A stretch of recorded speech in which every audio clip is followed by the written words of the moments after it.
You ask Tiger to solve. This deals with linear equations with one unknown. The final result is x equals -1/2. Let's solve it step by step. Group all constants on the right side of the equation. Add 1 to both sides.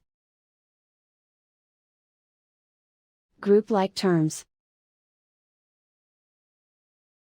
Simplify the arithmetic.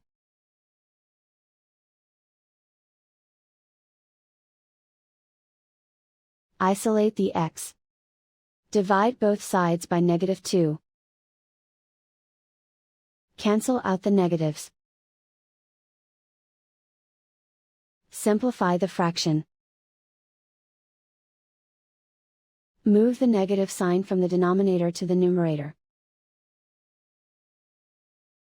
And so the final result is x equals -1/2.